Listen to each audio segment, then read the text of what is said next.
Namaskaram and Jai Hind, folks. Aum Namah Shivaya. Aum Namo Bhagavate Rudraya. Aum Namah Parvati Pataye Har Har Mahadev. Shambho Shankar Uma Maheshwar Gauri Priya Sada Shiva Gangadharam Rishikeshwaram Aumkaram Vahe Guru. In the lead up to Mahashivaratri, VasanthiMā presents to you all episode number 118. That is the fourth caraṇam of éndarō mahānubhāvulu in this series, which has now gone on to the fifth week, just about touching the midway. The fourth caraṇam goes patita pāvanuḍané parātparuni guriñci paramārdhamagu nija mārgamutōnu bāḍucunu sallāpamutō svara layādi rāgamula déliyu-vār éndarō mahānubhāvulu.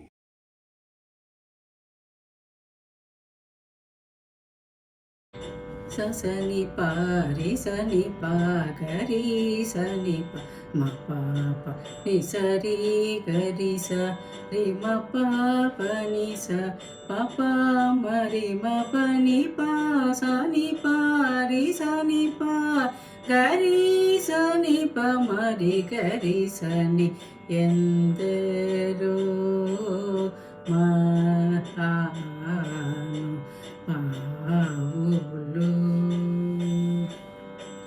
Patita pāvanuḍané parātparuni guriñci paramārdhamagu nija mārgamutōnu bāḍucunu sallāpamutō svara layādi rāgamula déliyu-vār éndarō mahānubhāvulu.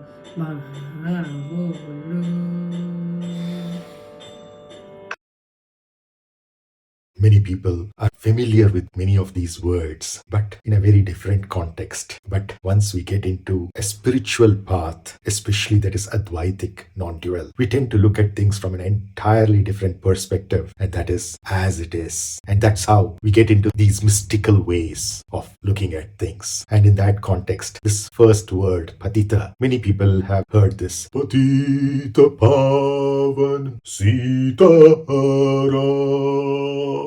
Raghupati Raghav Raja Ram Patita Pavan Sitaram. So this patita pavan is very, very common. Sometimes in the way of singing, it is extended to patita, which is also very, very meaningful, because patita can be broken up into pati, ita. Ita meaning itara, other, and that means infidelity. But pati is understood from a very, very narrow perspective these days as husband, or at the most, if you want to have gender equality, spouse, right? But it's not just a master or a leader or a husband or an overlord, but more importantly, that which is of a greater perception, a greater clarity, which can help us in that context, irrespective of whether our body is physically male or female. Every one of us has a pati, in the sense that when we say ourselves, we are thinking of ourselves as body or at the most mind and intellect. But to all of these, there is a Lord, there is a pati, and that is ourself. Why is it a pati? Because the body, mind, and intellect are seeing with these limited tools of eyes, ears, tongue, nose, and the skin. And each of them have a very, very narrow range. Sound, as we saw in the last episode, humans can hear typically only 20 hertz to 20,000 hertz. It's a very, very small fraction of the entire spectrum of sound waves. Even many animals can hear below that and beyond that frequency. Similarly, the light that we see, we know is a very, very narrow part of the electromagnetic spectrum. Even infrared and ultraviolet, we can't see. There's so much beyond either of these on either side in terms of frequencies and wavelengths. So we, the body, mind, and intellect, the assumed identities, now surrender to a pati, which is ourself, the atma, which is same as paramatma. No point in distinguishing between the jivatma and the paramatma. If they are eventually the same, they are the same right now and here too. And a patita is an infidel in that sense, that the BMI, instead of seeing the hierarchy and looking at ourself as its master, as its overlord, because it has a greater clarity of perception and it exists forever without a beginning and an end, instead we start focusing focusing on other BMIs, things in the environment, etc., all of which are eventually going to be destroyed and therefore temporary and therefore false. So that which is temporary is unreal, that which is permanent is real. Now when we say patita pāvana, what does it mean? To those BMIs which have even gone astray and therefore are looking at not ourself as the master, but some other things which are going to be destroyed as their master, even they can be purified. That's where the word pāvana comes. Pāvanuḍané is along with that pāvana. And pāvana again is beautiful. Sanskrit is so lovely the way it constructs the words. Many times we get lost in a word, but if we break it up into its syllables, we see even more deeper meanings into it. Pāvana is also associated with pavana, which is air or wind, which has a purifying effect. That's why we breathe in and breathe out, and plants breathe in and breathe out. In the process of photosynthesis, all of this happens to purify ourselves in many different ways. Whenever I say ourselves, I'm referring to our assumed identity as body, mind, and intellect. Whenever I say ourself, I'm using a singular word there. I'm referring to the Atma. I am Atma Brahma, Aham Brahmasmi. So even those BMIs which have gone astray, become infidel, patita, they are also purified. Pāvana,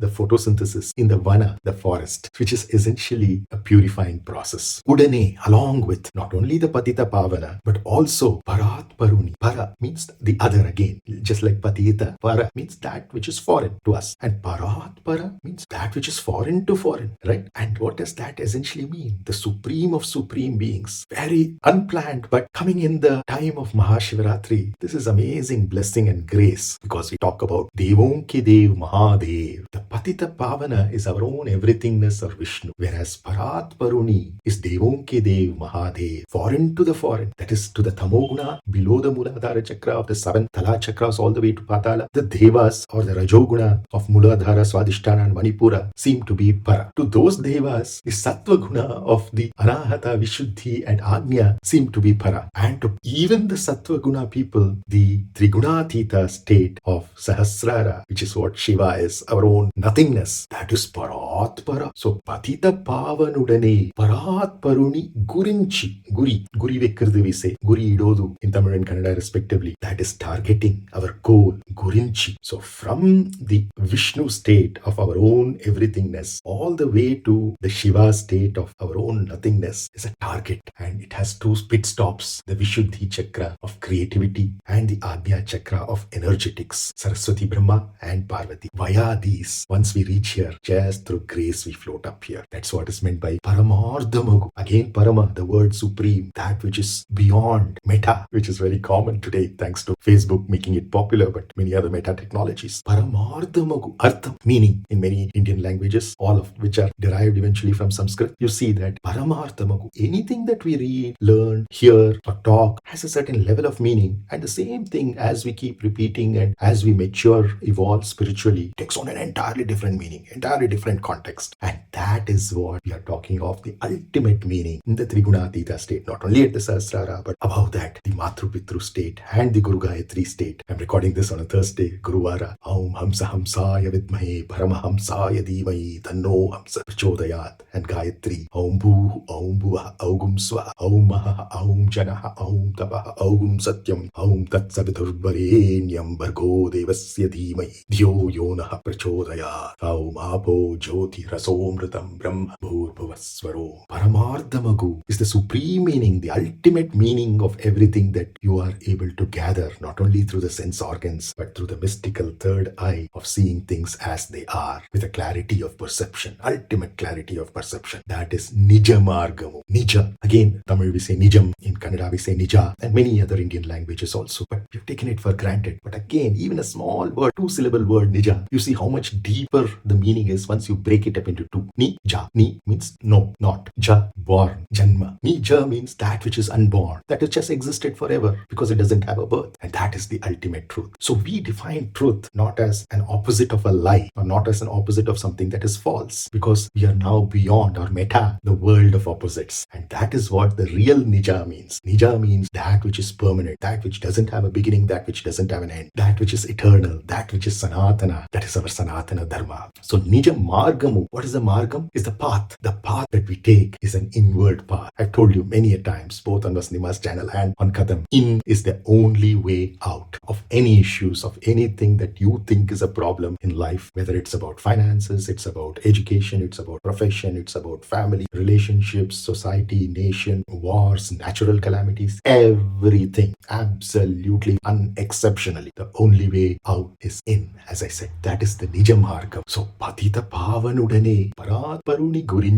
paramārdhamagu, nija mārgamutōnu, bāḍucunu. Singing in many traditions, including the Sufi tradition, but also much before that, the Bhakti traditions of Akhanda Bharat have always seen the way of singing as something that can easily take us inwards and therefore towards the parātparuni, that is Shiva, and the patita pāvana, that is Vishnu, our own nothingness, our own everythingness. And that is what we are talking of. Bāḍucunu. Bāḍucunu, how? Sallāpamutō, along with joy, bliss, ecstasy, abandon, the way we dance, the way Nataraja dances, the way Saraswati plays her veena, the way Narada sings along with his tambura, the way the Gandharvas do it. That is the way out. Sallāpamutō. Whenever you sing with that abandon, without thinking of your body, mind and intellect. What we say as maimarand in Tamil. Svara, layādi. Automatically the building blocks of your melody as well as rhythm. Swaras as well as laya. That is the notes as well as the tempo, the speed at which you sing, how far you space it out temporally. The space-time is the field in which we are operating, associated with the sapta chakras are the sapta swaras.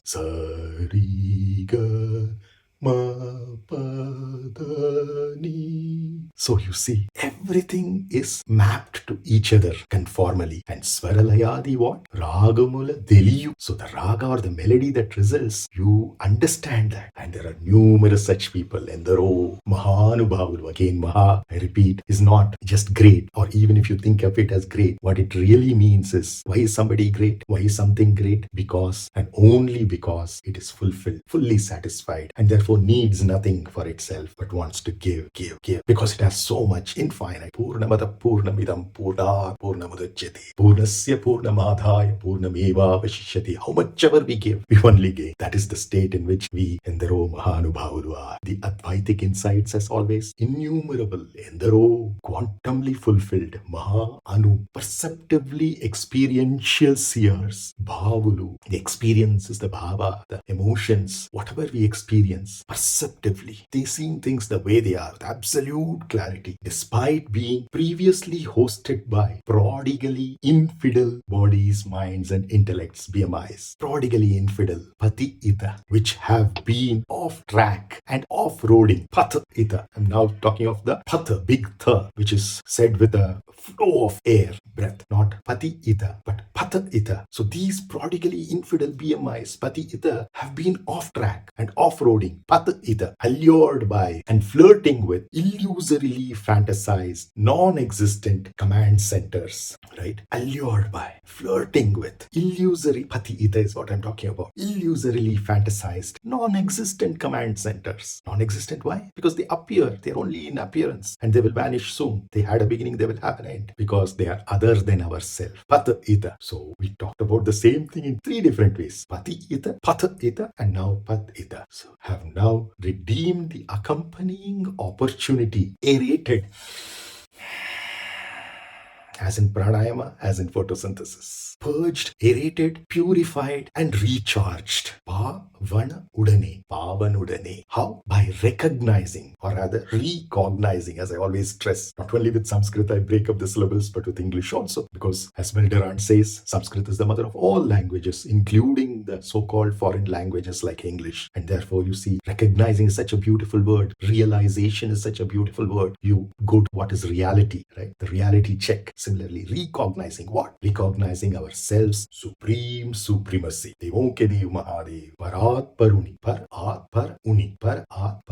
parātparuni, as what? The targeted goal. Here, from our own everythingness to our own nothingness, the targeted goal, the subject, the objective, everything put into one. As Krishna says in the Bhagavad Gita, Brahmarpanam Brahmahavir Brahmāgnau Brahmanāhutam Brahmaivate Nagantavyam Brahma Karma Samadhina. That sense, Parātparuni is the targeted goal, subject, and objective, all rolled into one.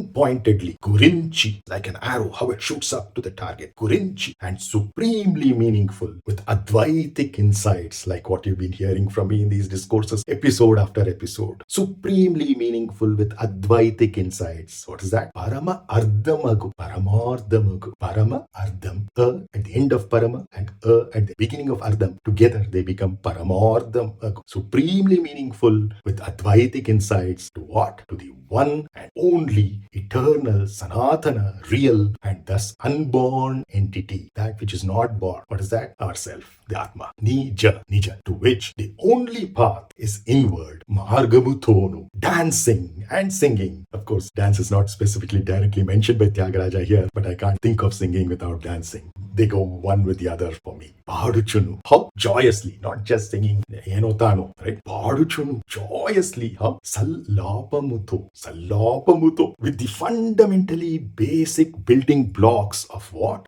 Musical notes. Very important. As one's very breath, svara. See, again, svara, many people just think notes, fine. But again, if you look at the breaking, svara, again, ourselves, right? As one's very breath, svara, rhythmic tempo. Svara is one. Secondly, rhythmic tempo, as one's very heartbeat. See, just by breathing, you don't live. The heart also has to beat, right? I'm sorry, on the left side. So the rhythmic tempo, as one's very heartbeat, is what is lay. So svara is our breath and laya is our heartbeat. What we call as the mother and the father. Because these are the building blocks of what? Raga and tala. And the other miscellaneous but equally significant ingredients are the etc. Such as the lyrics, sahityam, and the emotions or bhavam. Okay, so it's not swara and laya alone, but adi, he says, because in the song he cannot fit in all those words, but he recognizes the importance, equal significance of the other things like sahityam and bhavam. Swara, laya, sahityam, and bhavam can be thought of as the four limbs or four legs of a table or four wheels of a car. Equally important. Even if one of them is lost, it could be quite dangerous. These are tools and techniques, singing and dancing, that we are using in our path, in our journey from our own everythingness, where we have just started off on our sattva or sattva, you are the truth, and then you recognize that you're even beyond sattva to the trigunatita state. In this journey, this is a tool, but you have to use all these four limbs of a table or four wheels of a car, namely swara, which leads to raga, laya, which leads to tala, sahityam, the words, the inner meanings of that, the advaitik interpretations, and the bhavam, the emotion that comes with it. Whatever is the word meaning there, the inner meaning, you emote along with that. So in other words, your body is involved because you're singing with your mouth, the vocal cords are operating, right? How the sound is produced, we saw in the very beginning in the Anupallavi, the beautiful, more than you do and all, we saw that. The mind is involved because of the emotions, bhavamu. The intellect is involved because of the sahityam and its advaitik interpretations. The energetics are involved, which is raga, that is built out of swaras. And then, of course, our self, which is the laya, which is what leads to pralaya also. I'll talk about that shortly. But laya, which is the building block of thalam, which is why the Shiva Damru is there. So all of these four together make up and add life to a melody, rāgamula, as Tyagaraja says in this charanam. Why all this? So that it can be cognized, not with these two eyes, which can, for all you know, become dysfunctional over time. Hope it doesn't, but even if it does, this is there, the inner eye, the third eye, so that it can be cognized with clarity. Déliyu, for it is ourself alone which has appeared over the ages, cloaked in and as numerous éndarō, fully satisfied beings, mahānubhāvulu, temporarily occupying well-disciplined and maintained BMIs of various shapes, sizes, and species. Within a lifetime itself, our shapes and sizes change so much in terms of the weight and the height and things like that. In fact, our self continues to engage in such magic in our own times too, and will do so as long as time itself exists as its playfield, sometimes appearing in its dual role as the spatial domain too. So to summarize today's imposition, exposition, and takeaway of the fourth charanam of Tyagaraja, Sri Tyaga Brahmam's forever immortalized Pancharatna Kriti, éndarō mahānubhāvulu, I would say to all those who, cognizant of the true path which leads to the ultimate knowledge, joyously sing about ourself, which sanctifies even a wretched BMI, patita, in ragas which arise from the seven notes, the saptasvaras, talas, and the talas which arise from the three tempos, three layas, en route to pralaya, leading to a melody and rhythm which eventually dissolve our BMI, which is why the pralaya. Pra is special laya. Pra means something that is very vishesha. We can even say vilaya, like pralaya, leading to a melody and rhythm which eventually dissolves what we think is us as ourselves, the body, mind, and intellect, all dissolved into ourself, the Atma. Indeed, they are innumerable, fulfilled being of existential and experiential bliss, inspiring every one of us, irrespective of our current status. Wish you a very, very, very enlightening, awakening Mahashivaratri. Let it not be just mere wakefulness. Let it be an awakening into the ultimate truths of life. Namaskaram, and see you in the next episode 119 with the next charanam of éndarō mahānubhāvulu. Let me turn it off.